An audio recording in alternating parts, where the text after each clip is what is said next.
Welcome back, everyone. We're going to our fifth episode here at Sports Business Lab, and today we have a very, very special guest that my friend Amit will tell you more about him. And yeah, hey Amit, how are you doing? Fifth episode, and yeah, that's a big one. Yeah, it is indeed, Rafa, and I am really happy about today's episode. And trust me, 5 is my lucky number, and we are lucky to have Carlos with us today. Thanks so much indeed, Amit and Rafael. It's a great pleasure to be here with you. Welcome, Carlos. Very quickly, as you all might know, Carlos is the CEO of SPSG Consulting. It's one of the biggest consulting firms here with operations spread across the world. They specialize in sponsorships, partnerships, leisure and sports. And of course, Carlos himself has a stellar career. He was earlier with IMG. He was a lecturer at various prestigious institutes. He's also a member and advisor of World Football Summit. So there's a lot to learn from Carlos today.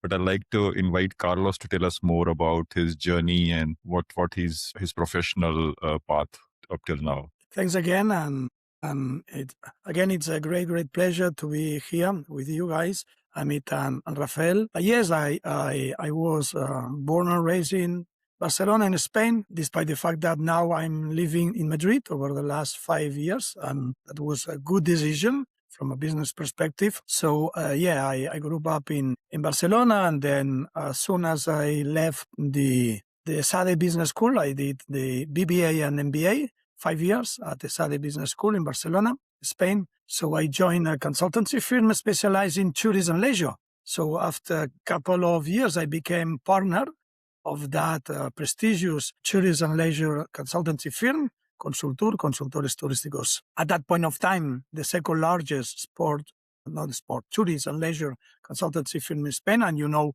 how important is tourism in Spain. It accounts more or less 12 to 13% of the national Spanish GDP, which is a very, very relevant figure.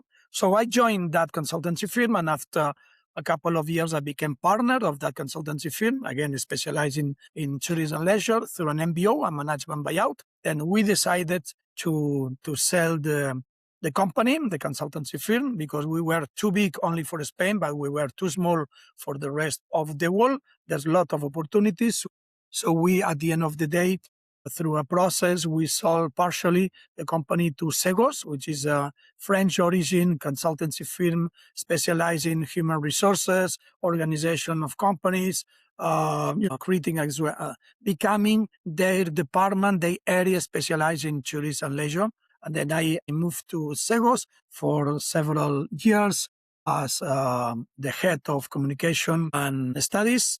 And then a colleague of mine, a friend of mine from ESADE, called me to join IMG. IMG, arguably the largest and most important in the history company, service company, including, talent representation and broadcasting, accountancy, IMG Academy in Bradenton in Florida, etc. So I spent 10 exciting years at IMG, learning a lot, traveling a lot. My peak is around 225 international days per year, which is not too bad. The good thing is that I had the opportunity to pay just a little bit of taxes, which is in Spain, which is good, to be honest with you. Everybody has to pay taxes, obviously, but, rationally. So that's good. So I spent, again, 10 exciting years at IMG as a vice president of the consulting division, living always in Barcelona, Spain, but traveling again intensively and extensively.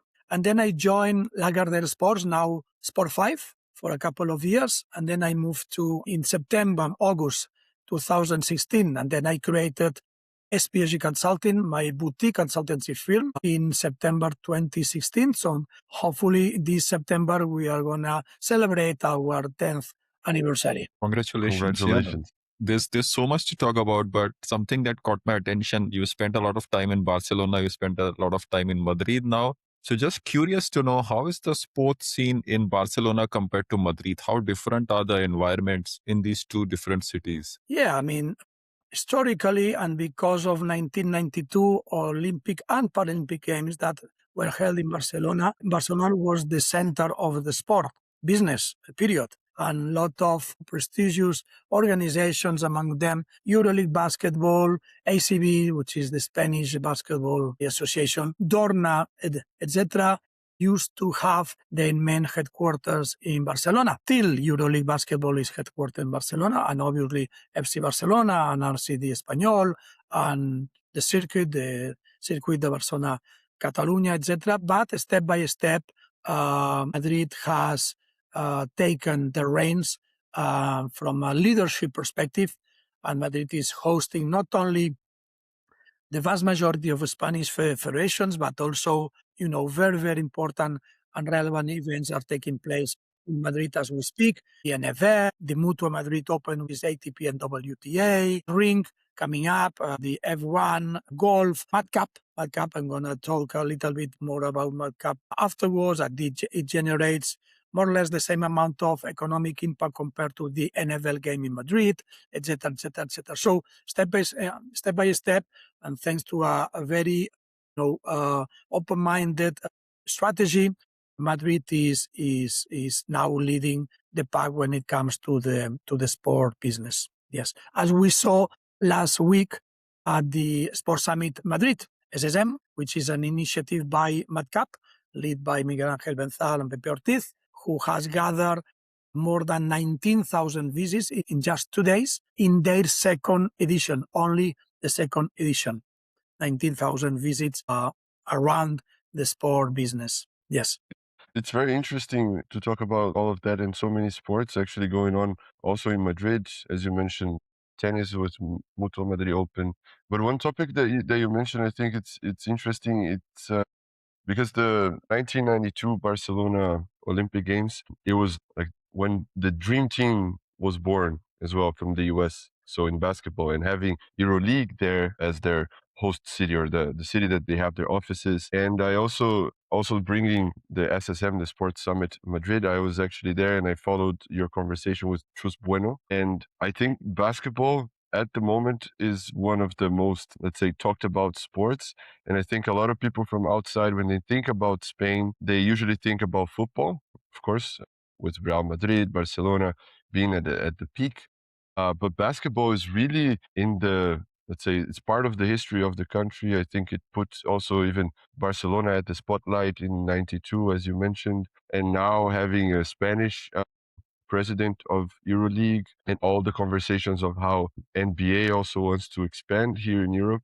Yeah, I'd like to hear a bit about your thoughts of how this sport is important in Spain, in Europe, and what's to follow. I think it was a very interesting conversation there. I mean, for sure. Definitely basket is extremely important, not only in Spain, but Europe and the rest of the world. I would say that arguably the NBA is the most, let's say, sophisticated and advanced organization when it comes to sport business. Now, along with F1, thanks to Liberty, obviously, basket is very, very popular across the globe, not only in the United States of America and Canada, not only in Europe, but in LATAM, in Asia, in Africa, etc., etc. It's a global, it's a universal sport, no doubt about it. The NBA is arguably the pinnacle of the pyramid when it comes to the brand, when it comes to fan engagement, when it comes to innovation and so forth and so on. Obviously,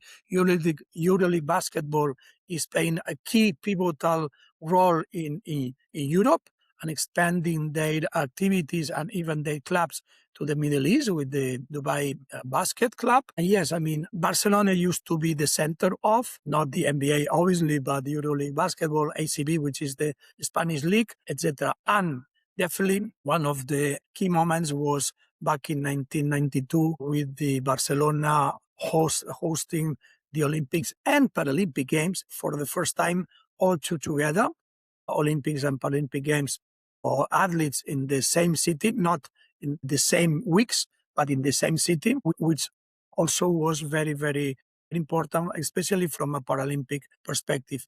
And basketball is growing and growing. Basketball is arguably the second most popular in terms of followers, in terms of media attention when it comes to Spain, along with motorsports because of F1 and Carlos Sainz and Fernando Alonso. And basketball is is growing. And now we are living a very, very interesting moment in Europe because of the EuroLeague basketball and the NBA trying to create a kind of new league in Europe with European franchises based on specific and very important and relevant cities across Europe. Yeah, for sure. And yeah, talking maybe a bit more about the SSM and the Mad Cup that you mentioned. I know that people are quite excited about that here in Spain, here in Madrid. And myself have been working with interning with it's called First 11 Performance Lab. And so trying to help kids develop their football skills.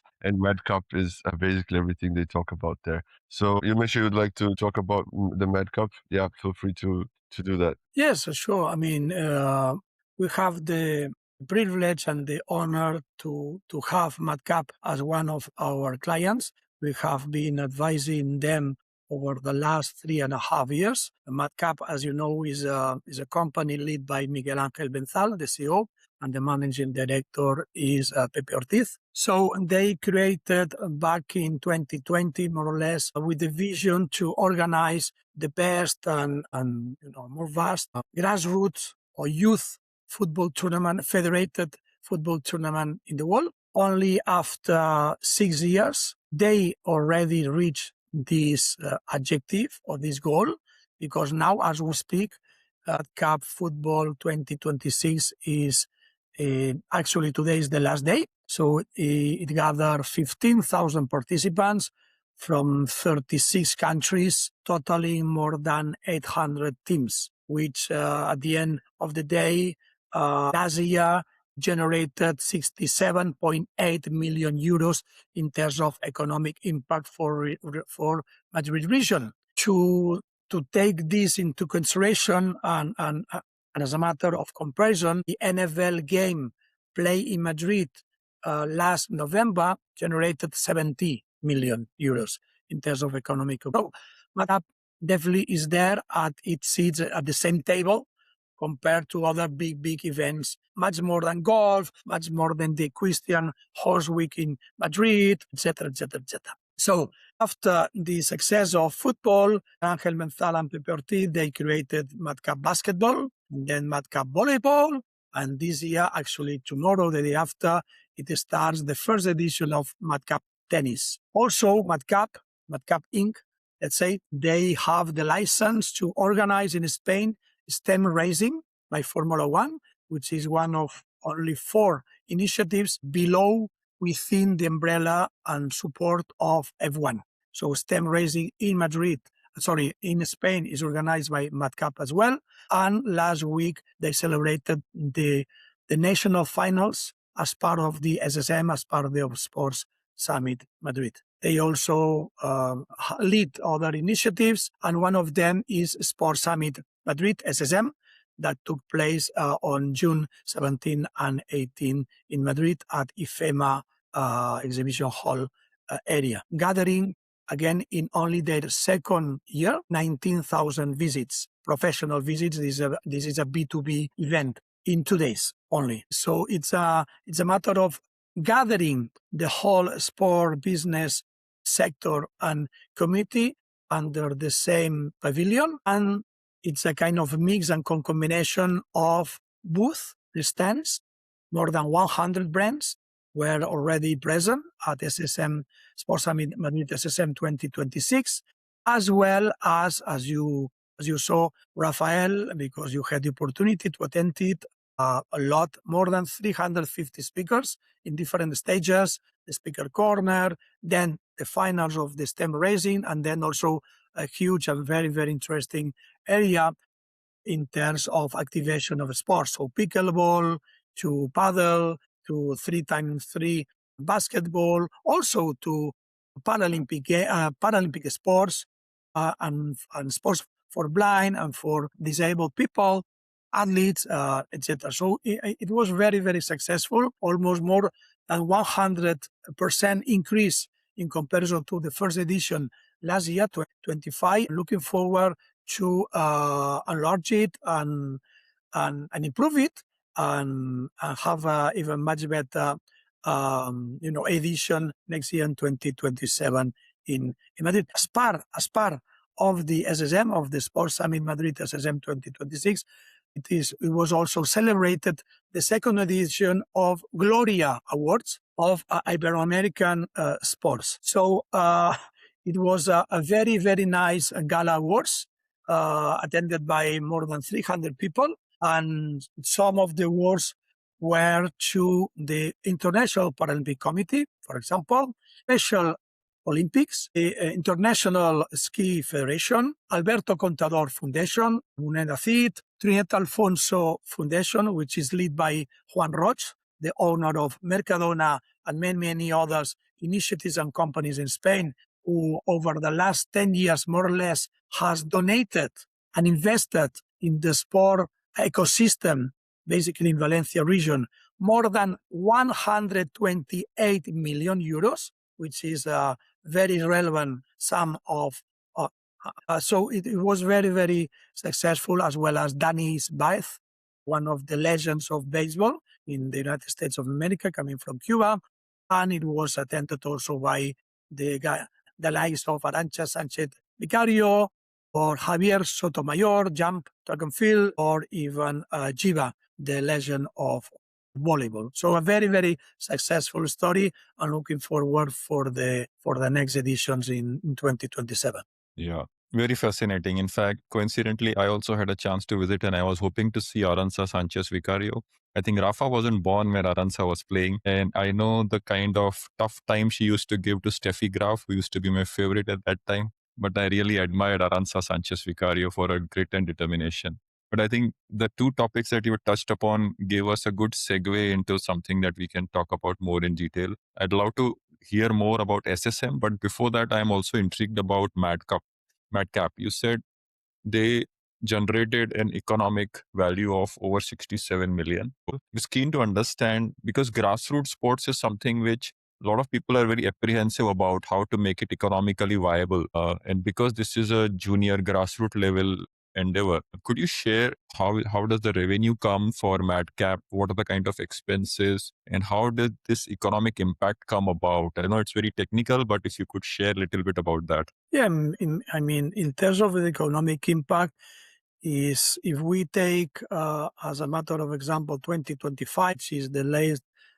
last year, survey and report and an estimation of the economic impact, the latest that we have. Basically, it comes because around more or less 25 to 30% of teams are coming from abroad, are international. Then more or less 20 to 25% are coming from the rest of Spain, and around 50% are coming from the region of Madrid. So when it comes to not only participants, so kids and coaches and staff, etc., which is a very significant amount of people, obviously, as you can imagine, because of 15,000 participants, okay, plus coaches, staff, etc., plus relatives and friends. And this is a very, very critical and pivotal and relevant for the estimation of the economic impact in terms of transport, in terms of accommodation,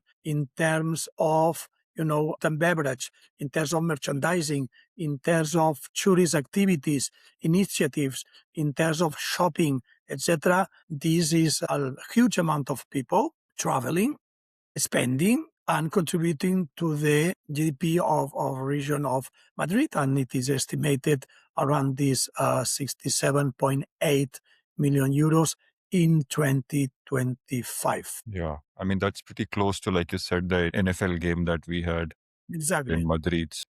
The NFL game in Madrid in November 2025, the Dolphins against Washington Commanders, was estimated around 70 million euros. So you know that in the world there are only three things: truth, lies, and statistics. So they sit in the same table as the NFL game in Madrid. And above other very relevant events such as, again, the equestrian, the golf, and obviously a little bit below the ATP and WTA tournament in Madrid, and below, obviously, the impact that will happen in Madrid by September because of F1 race at Madrid, the track of Madrid. Yeah. Second part I was very interested to understand is the SSM that we had recently. Are there any interesting conversations that you were a part of or you heard? Anything new that emerged that you think could be exciting and worth looking forward to? Yes, it was a very, very interesting, again, more than 350 speakers on different stages, including F1, very, very interesting panel about F1 with Matt Ring, with ladies from F1 in terms of sustainability, in terms of commercial and businesses, etc. One dedicated to the NBA, very, very interesting with Hector and Bastian. One focus on the NFL, and other focus on volleyball with the presidents of the Spanish as well as the European president and vice president of the Federation Hockey. Very, very interesting. The president of Spanish Federation and the president of the European Federation. Very, very interesting. Extremely interesting panel about the ski with members of the FIS, of the International Ski Federation, CEO of the Spanish Federation, the president of the Association of Mountain and Snow Resorts, and then other very interesting panels about baseball, for example, about headhunters with Spencer Stewart, with Hedrick Struggles, and with Odgers, and myself moderating them. A very interesting, I would say, conversation with Chus Bueno, CEO of EuroLeague Basketball, and then also female sport or women's sport, and then about innovation, legal framework of sport, investors as well, etc. Fan engagement, sponsorship, sport as a diplomacy tool. Very, very interesting with a representative of the Embassy of Argentina in Spain. Very interesting. And at the end of the day, it also gathered athletes. We had the opportunity to host top elite athletes such as, again, Giva, Javier Sotomayor, Danis Baez, Arantxa Sánchez Vicario, Pau Gasol, Jorge Garbajosa as president of FIBA Europe, as well as president of CADE, the Consejo Asesor de Deporte Español, which is a kind of advisory board to the Association of Federations in Spain, etc. Mario Mola, the triathlete, very several times champion of the world. So at the end of the day, the place to be, the place to meet, and the place to network when it comes to the sport industry, not only in Spain, obviously, but internationally. Yeah, and I think one thing that I also took from the SSM, there was a lot of students there. So I think our university that we're part of had a lot of students, and even stands from other universities. And I also, as I know, you have also been professor in some of the top universities, mostly here, but yeah. And I would like to understand a bit like how education came to you, what made you join as professor in these universities, and what's your motivation behind it to keep going? Because of course we see in the university a lot of the professors, they are in the industry, very busy lives, but they still want to be part of that, and it's very inspiring for sure. Yes, indeed. Around 5%, 6% of the attendees at the SSM were students, because there were several stands of academic institutions offering, sport business type of courses and masters, etc. WACS and UCAMS and La Liga Business School, etc. In terms of myself, yes, I am a professor at the ESADE Business School, which is their MBA is number 7 in the world, according to the Financial Times, as well as I'm a professor at IE, Instituto de Empresa. Their MBA is number 16, according to the same ranking organized and published by Financial Times. I'm not a full-time professor at all. I only spend maybe 5 to 7% of my time in a yearly basis teaching. And this is a great opportunity to really, first of all, to learn from students, which is good, to be very, very close to this Gen Z generation in the first place and in first hand, which is also very, very interesting. And it gives me the opportunity to share with them also my experience and my knowledge at the end of the day, which is something that I really appreciate. Yes, in this regards, I'm very, very happy and honored to be part of ESADE and IE. And as well, I'm a lecturer at La Liga Business School in several initiatives, but not as a as a professor, but a lecturer. And I'm very, very honored to have this opportunity to contribute and add value to several masters and workshops, etc., with athletes, for example, with tennis athletes and other, not only students, but also athletes that are undertaking these masters in order to be ready and prepared for life after their retirement. Yeah, and Carlos, we'll just pivot a little bit now from what we've been speaking of, and this is something I wanted to speak earlier, but then we got into different topics. Could you tell us a little bit about SPSG? There are a lot of areas that your consultancy firm operates in, but what are the key areas that you are focusing on? Which are the areas you feel we should focus on in the future, the upcoming areas with more potential for growth in the field of sport? Yeah, I mean, my by far main activity is SPSG Consulting for sure. Apart from these 5 to 7% of dedicated to business schools. Also, I'm a member of the board of directors of the Spanish Marketing Association and the person in charge of everything related to sports. I'm also a member of a president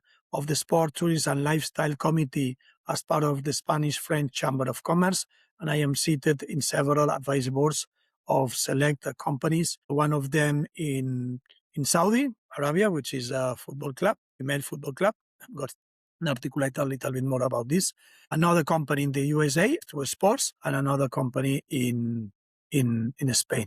Sorry, in the United States of America and then in Spain. When it comes to SPSG, we are basically a boutique consultancy firm specialized in sport and entertainment, providing services in the scope of strategy, marketing, business development, non-technology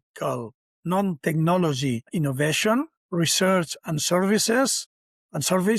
So our scope of portfolio is vast, and we have all the experience and background to satisfy the needs of our clients when it comes to consultancy services in this area. We do not only cover these needs in Spain, but also abroad selectively. So we are advising Andorra, for example. One client of us is in Andorra, which is a tiny, but beautiful and very modern country between Spain and France in the Pyrenees. We helped them 6.5 years ago, Andorra Business is the client, to create, along with Jessic, to create the Andorra Sports Innovation Hub, which is an innovation hub specialized and focused on cycling as well as snow and mountain resorts. We are advising UEFA in Switzerland. We are advising, and I am part also of their advisory board, a female football club in Saudi Arabia, Easter Flames, which is the only female football club based out of Dammam and led by Maram Al-Utairi. And we have also the experience to consult to other clients in other countries such as Poland, as a matter of example, or Belgium, or even Germany, for example, or Italy, etc. When it comes to Spain, we are advising, as a matter of example, as we speak, apart from MadCap and SSM, other clients such as Asobal, which is one of the only 4 professional leagues according to the law that exist in Spain. Asobal is the handball league, and handball league in Spain means top 3 league in the world. So we are advising them over the last almost 3 years. We're advising the Spanish Swimming Federation over the last 6 years. We are advising the Hockey Federation, which means for you, Amit, field hockey, okay? Yeah. In Spain, you know how important is niche, but it's very, very important and relevant and successful hockey in Spain, both female and male. We are also advising an engineering firm, which is basically have the will to penetrate a little bit more in the sport business. We are advising other clients, football clubs, I used to be for 2.5 years member of the board of directors of Deportivo de A Coruña. They used to win the Spanish league back in 1999 and 2000. For 2.5 years, I have had the privilege to be part of the board of directors, always within the umbrella of Abanca, which is a bank and is the main shareholder of Real Club de Deportivo de A Coruña since February 2021 all the way to July 2023 as independent. But still, we are advising them. We have been advising, for example, Ket Girona for 3.5 years, a basket club created by Marc Gasol, NBA champion, as you know, a world champion twice, an Olympic athlete, etc. Yes, a vast variety of clients. We're advising Aramon, a conglomerate owned by a bank, Ibercaja, as well as the Aragon region government, combining 5 snow and mountain resorts in Aragon region in Spain, etc., etc., etc. That's a very, very rich portfolio. Very impressive. Very impressive. When I was part of IMG, I had the privilege and honor to lead a couple of projects in India as well, in Gurgaon, as well as in Delhi, which is part, Gurgaon is part of Delhi, but one specific for Gurgaon Rapid Train, and then for a real estate company in Delhi when it comes to sport tourism. Yeah, I hope you get a chance to visit again, because when I get back to India, I would love to do a little bit, and hopefully I'll get to work with you, engage with you for some projects in India. Fingers crossed for that. Looking forward to it. It's a great country with a lot of reality and a lot of potential. And as a curiosity, I had the opportunity during my 10 years stint IMG also to advise the Barbados government when Barbados and the West Indies hosted, I think it was back in 2007, something like this, the Cricket World Cup. We're advising. I was leading along with my friend Radicar, a project for the government of Barbados, how to take advantage of the Cricket World Cup from a tourist and a sport perspective, which was a very interesting project. And then they hired us again in order to put together a plan how to maximize the utilization of Kensington Oval, the iconic cricket stadium venue in Barbados after the Cricket World Cup took place in West Indies. So I am not as familiar as you with everything related to cricket, but yes, I have been fortunate enough to cooperate and to add value to cricket from that sport tourist perspective. Yeah, in fact, cricket used to be the most popular sport in West Indies and the islands of West Indies a few years ago. But I think now a lot of youngsters have taken to basketball. So quite a few kids play basketball, and the dominance that West Indies used to have in cricket has come down a little bit, which is good for other nations because it was very hard to beat West Indies. They would thrash the opposition if they wanted to. But now with this shift, the center of power has changed a little bit. Let me go with something also in my mind. Well, first is when you talk about A Coruña, I'm from Brazil, and we had some special Brazilian players back then when A Coruña won La Liga, and as a Palmeiras fan, Djalminha was the one of like a very big name that played there. But for me, like definitely it's really interesting like how many different sports you went through, so many different ones. You mentioned like you don't know much around cricket, but you mentioned working with so many different ones, like football, basketball, tennis, cycling. I can only imagine also like the differences that can come from one to another. How is it like working with different sports? And now you're saying like cricket, I don't really know much, but you still go for it. You're still working for it. And what is this environment? How do you also process, like if you're going to work with a different sport, how do you enter that? How do you prepare yourself? How is it that it goes? And I also wanted to touch base on the barometer that SPSG does and how it has become like this annual document that people are expecting and became like this golden standard. So these are a few things that I would definitely like to hear from you.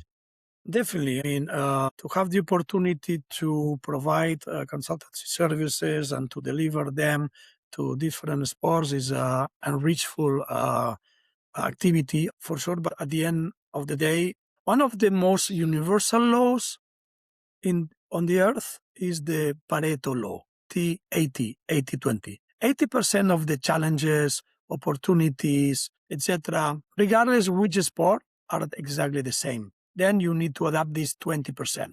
So regardless if it is rowing, we used to advise them. Surfing, we used to advise them. Handball, football, basketball, motorsports, we are advising them, etc. At the end of the day, it's the same. 80% of the challenges, again, are the same. So the thing is to be able to adapt, okay, and to learn from other sports what can be applied to other initiatives and activities, and the other way around. Yeah. So, and again, at the end of the day, a federation, regardless which sport is focused on, it's an entity. It's a private entity within a public framework. So you need to understand both worlds.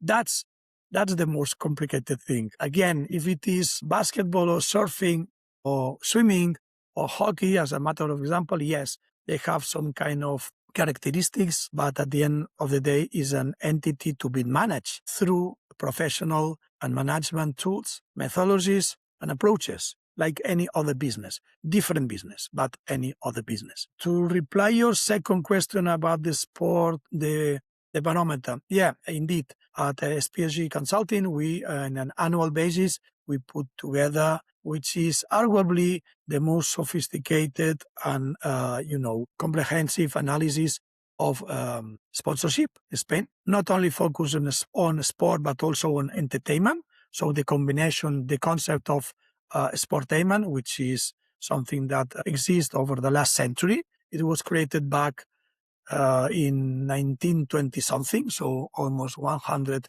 years of existence, this concept of combined sport and entertainment. This is not something new at all. So we put together this annual report, the sponsorship barometer on sport and entertainment. We annually, as you know, we have the opportunity to present it, to disclose it, and to share the main conclusions to the sports sector. And we organize a very well received event that usually takes place by the end of January. This coming year, 2027, it will take place on Tuesday, January 26, 2027. And basically, it's the combination of 4 different chapters or sections. The first one is we undertake a survey among companies, among brands, to really better understand why do they sponsor, what do they sponsor, what are the main assets that they prefer and prioritize, who are the main targets and stakeholders, etc., etc. Then we undertake another survey among properties, so clubs, federations, events, etc., etc., with more or less the same type of topics. And then we undertake we subcontract GfK Nielsen Sports to undertake an online survey among Spanish population. So we undertake more than 1,200 questionnaires, online questionnaires, asking Spanish population about the brands that they associate with different sports, with different properties, as well as to mention the athletes, national and international, because we split them, the athletes with the best image. Okay, so all of these are part of the barometer, along with dedicated section to trends. And as part of these trends, over the last 4 or 5 years, we put together an extremely interesting map. We call them Sport Investor Map, which basically highlights who are behind the scene, who are the main investment funds, private equities. We link the multi-clubs, the owners, the investors, etc., etc., etc. Not only clubs, but also events, federations, companies. It's a very comprehensive. It's not fully comprehensive because it is impossible, but it's very, very interesting. It would take at least 2 or 3 hours to go through all the map, highlighting all the connections. Again, behind the scene. And you can find and you can download it for free, the executive summary, including that map on our website, www.spsgconsulting. Yeah, thank you for that. I was about to ask you that if somebody wants to view it or access it, how do they do it? But yeah, thanks for sharing. You go to our website, spsgconsulting.com. There's a section called barometer. You sign up in terms of your email address, and then you can download the executive summary of all of this huge survey and report that we put together. Yeah, no, I mean, it's of course, I'm sure it's a lot of rich data. And I'm curious about one thing. The first time when I attended a sports related program, I'm making a shift from non-sports to sports now. So I've been attending some sports related talks, etc. And in one of the programs, the host was asking us for a certain event and the brand that we could recall that might be associated with that event. And although I'm a sports fan, I was struggling to recall the brands with that particular sport. So the survey that you do, I'm very curious to understand, like when you ask the fans about a brand that might be associated with a sport, is it usually easy for them to associate, or you think they find it very hard to recall that certain brands association? Like, I know, I mean, Heineken, Champions League, those kind of things are really well embedded into each other. But there are so many other events where the sponsors, people cannot recollect the sponsors that easily. You are totally right. I mean, it is not easy to remind the brands that are collaborating or sponsoring specific events or athletes or clubs or federations or even leagues, etc. It is not easy. Generally speaking, people cannot remember more than 3 brands associated to. And obviously, it depends, the figure, the number depends on the degree of fan that you are. We can differentiate avid fans from casual fans from non-fans. Casual fans, they can remember maybe 4 to 5 brands. Casual fans, I would say a couple of brands. No fans, if one only. Okay? So brands have the obligation, as well as the property has the obligation to stand out, to be above the clutter, and to activate their sponsorship relationship and agreement in a differentiating way. Otherwise, you will become one of many sponsors related and associated to a specific sport or a specific property. As a matter of example, for example, UEFA, I don't know, have maybe 10, 11 brands associated to. Regular people cannot remember more than 3 or 4. You have mentioned Heineken, but there are Mastercards, for example, or Pepsi, Lay's, etc. And it is tough. So it is up to the sponsor as well as to the property to make sure that the brand is above the clutter. So they need to activate wisely, strategically, against seasonality, and the property have to provide them individually some specific assets only for them. So as a matter of example, for example, in terms of UEFA Champions League, Mastercard is the only brand associated with the score kits escorting the athletes onto the pitch. This is a vertical located to Mastercard. And the Spanish Basketball Federation, for example, have a program. It's called Volunteer Program, which is sponsored by CaixaBank, a very relevant bank, not only in Spain, but international, because they own several banks in different countries, such as France, Austria, Portugal, etc.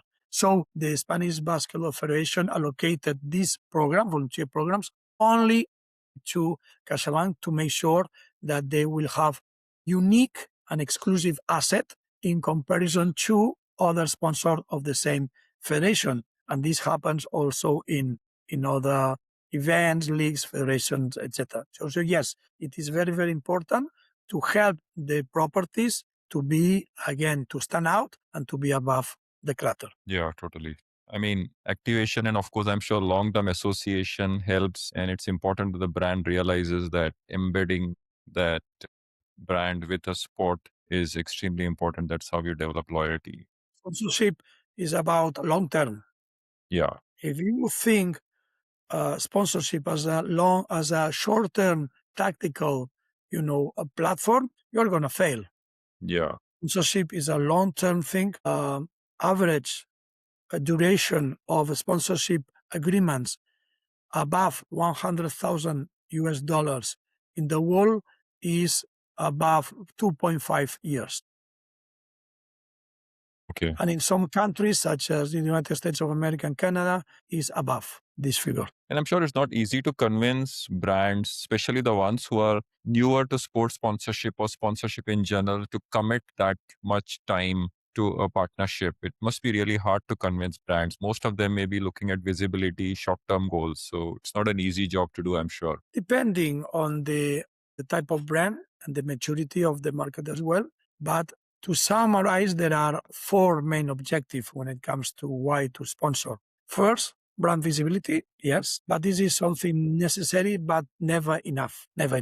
Two, reputation of the brand, specifically in certain economic industries and sectors, banking, insurance, telecom, energy, etc., to activate in terms of social and or environmental sustainability initiatives is very, very important to enhance and empower the reputation of that brand. Third, hospitality and experiences. Absolutely super important. Not only VIP hospitality, but experiences. Money cannot buy type of experiences.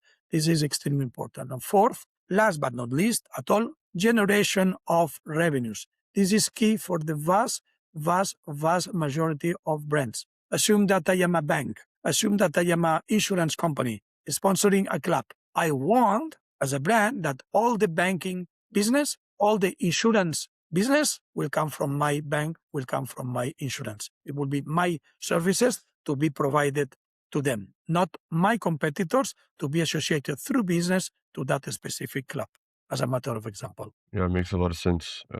And that's why even a lot of, we have been saying more, even as a partnership, not only sponsorship, because like to share the goals, to share the objectives and go from there. One helping the other achieve what they need at the end of the day. All right.